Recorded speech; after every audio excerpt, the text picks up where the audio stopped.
Hello everyone, welcome to the latest edition of the Martins Hill Mercury. We're going to start with a few updates as to what's been going on since the last edition, and then we'll have a look to the future as well. And then at the end, we're announcing the start of the Winter Racing Club. And so at the end, we'll talk about the horse that we're using for that and the plans for him for this year. But it's been quite a good time since the last Mercury. We've had 6 winners from 20 odd runners, a couple of unlucky losers as well, and they've all been in really great form. So all credit to the team here everyone's been working absolutely flat out, and we're really paying dividends with the success. So thank you very much indeed to all the members of the team here and all the support that we've been getting from everyone. Let's start with Callum Gilhooly. Started the summer with a good second. Since then has gone one better, not once but twice. Won his novice in good style, and then followed up even more nicely under a penalty. We dropped him back in trip. It looked like he was just going to struggle a little bit. They went flat to the boards, and over 2.5, it just looked like he was going to be taken off his legs. But Keelan gave him a peach of a ride, kept him going very, very nicely, got him there at the last, and he won going away in the end. We'll talk about plans for him in a bit, but he's one that actually I don't think the handicapper has been too hard on. Given that he's won 2 novices, he's still under 120, so hopefully we might be able to make some use of that. Another one that's won 2 since the last Mercury is Anderleap. Should have been the hat trick. Obviously, he was unlucky to have his first win taken away from him in the steward's room. But he's been back to Sandown twice since and won very, very well each time. He struck up a really nice partnership with William Carver. First win was in an apprentices race, and then went up a good amount for that actually. But then William gave him another super ride, making full use of his £5 claim to win again last time. Again, plans for him in the pipeline. He's one that's already got a hurdles mark as well, so we might well be looking to split flat and hurdles, but I'll come back to that in a moment. High Wells, won at Kempton, won very, very nicely. He'd been disappointing at Newmarket in August, but bounced back from that really, really well at Kempton to win going away. That gave him, we thought, every right to go for a good handicap. So we had a run in the Mallard up at Doncaster, and he did not do a lot wrong. He finished 4th, but he was only beaten a couple of lengths in a really nice, valuable handicap up there. Nice ride from Luke Morris. He's another one. He's got his hurdles mark. We've got the option. Do we go back on the flat? Do we look over hurdles? And we've got a few in the pipeline for him. And then most recently, Sammy Lou. Back to Newton Abbot. Where else? It's everywhere he's been this summer. They keep putting on these 3-2 staying handicap hurdles for him, and he absolutely loves it round there. He obviously won first time out this year down there.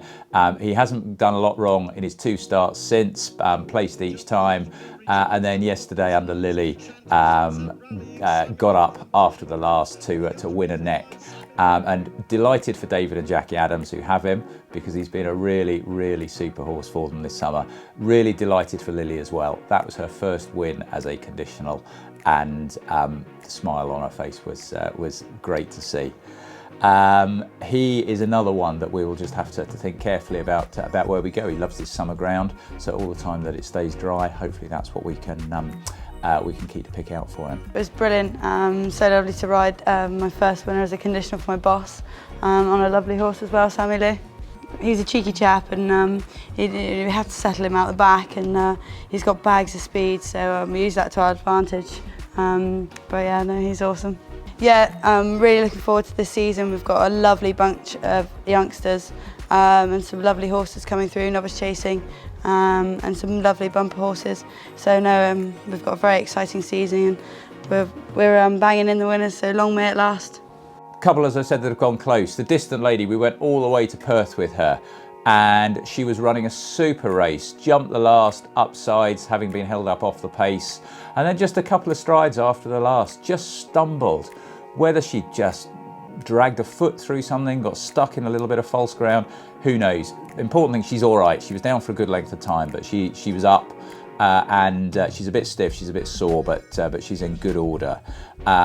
Would she have won? Probably a bit too early to say. The handicapper thought she wouldn't have been far away. He's put her up £4 for falling at the last, which is always a bit hard to take. but hopefully she can still be competitive of her new mark. She's another one that obviously enjoys a really good staying handicap hurdle. She needs a little bit more cut in the ground, so we'll hopefully get a drop of rain for her. Mr. Cuddles went all the way to Hexham, first time in a handicap. The heavens opened, unfortunately, and although she ran an absolutely super race, finished second, she's still quite weak, and 3 miles round Hexham in really, really rain-softened ground probably just was a bit too much for her. She stayed on really nicely, a lot of horses strung out behind her, but I think either with that sort of ground, a flatter track, or on good ground, she'll be handicapped over 3 miles to win, certainly. Ask Henry, run into the places on both his starts since the last Mercury, once up at Sedgefield, once at Newton Abbot. He's just finding 1 or 2 too good each time under his penalty in a novice. Hopefully, I think we'll have one more go in a novice under a penalty, then we can always look to handicaps. I don't think he's badly handicapped off our, 120, 121. So hopefully we can squeeze a win out of him before too long. And then last but not least, I'll mention Londonia, because he has run a couple of times. He's run with real credit over hurdles, finishing 3rd down at Newton Abbot, and then didn't do a lot wrong at Wolverhampton. It's not his favourite surface at Wolverhampton. He prefers a deeper surface at Southwell on the flat, but he's in good order and running well, and enjoying life, certainly. Looking for the next week or two, we've actually got a fairly quiet week coming up. We'll have runners at Uttoxeter at the end of the week. We might run Homing Star at Warwick on Tuesday. A bit of that depends on the ground, but she ran well at Uttoxeter last time out, and I'd hope we might be able to build on that. Jessica Rabbit will get entries. She was disappointing at Uttoxeter last time out, but the ground completely went against her. But she'd run a really nice race before that on quicker ground, and I'd hope that if we get a dry week, she can bounce back. She'll be in at Market Raisin, and then I think Newton Abbot the following week. Follow the Swallow and Ratface McDougall will both be having their second runs. They both ran nicely enough first time out after decent absences, and I'd expect them both to build on that. Follow the Swallow obviously over fences, and then Ratface McDougall will look to stick over hurdles with him, and I'd be disappointed if they're not both running well next time out. Alexander the Grey, he's had a run at Kelso. It just didn't work for him that day. Never really got into a rhythm. He'd made a mistake early on and never really got back together. Usually a jumping's a real asset for him, but he just made a few mistakes that day and got a bit careful. But hopefully we can get him back on track. And High Wells, mentioned him earlier after his win. He's going to be entered up a couple of times over hurdles. We've also got a couple of flat races on the radar for him. There's one at Ascot at the end of the month, and then there's a Goodwood in the middle of October. But if we can squeeze a run or two over hurdles in as well, I'd like to think that he can be competitive in that respect. Anderleep's another one who looks to be fairly well handicapped over hurdles. He was handicapped last year as a juvenile and hasn't run since he was turned 4, and I think he's strengthened up a bit since then. We've got races for him on the flat at Haydock and Nottingham coming up, and I think one or other of those will be first choice, but we've got the possibility of hurdles either after that or as a fallback if things don't work out. Callum Gilhooly, well, we'll do everything we possibly can to get the hat-trick with him. There is a handicap up at Hexham at the very beginning of October that looks to have his name on it, so that I think will be the plan with him. And I'll end with a horse called New Zealander. He's going to be the racing club horse. Many of you will already know about the racing club that we run. We usually run one in the summer, but for obvious reasons this summer we haven't done it. But we're starting again with the Winter Club horse. The club leases a horse for the year. It's a one-off payment. There's details on the website. There's an application form on the website, so please do get in touch if you are interested. New Zealand, he's a 3-year-old. He's by Australia. He's out of a beautifully bred mare. She was a winner in France. She's a half-sister to some really cracking black-type winners. And go back another generation in the family, and you've got some really, really top-class horses there. He had one run on the flat earlier in the year as a real baby 3-year-old. Didn't do a lot, and we've bought him specifically to go juvenile hurdling. He's been over with Keelan and Christy Muse. They've been schooling him up over the summer, and he came back to us probably 6-8 weeks ago now. His jumping is really spot on.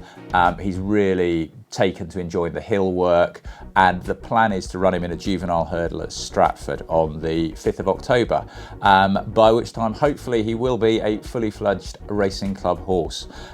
He's one that's going to give us loads of fun through the winter, so please do get in touch if you'd like to be a part of that. We've had a really super summer so far, and long may it continue. I've talked mainly about the summer horses. The winter horses now are probably only 3 weeks away, a lot of them, perhaps even some of them a little bit less. We'll start to take some of them away for what I'd hope would be their last gallop, a racecourse gallop if we can get it. If not, we'll take them away for a good all-weather gallop and a change of scenery. Then we can start enjoying the winter horses in October. And if the form of those carries on the way the summer horses have been running, well, happy days.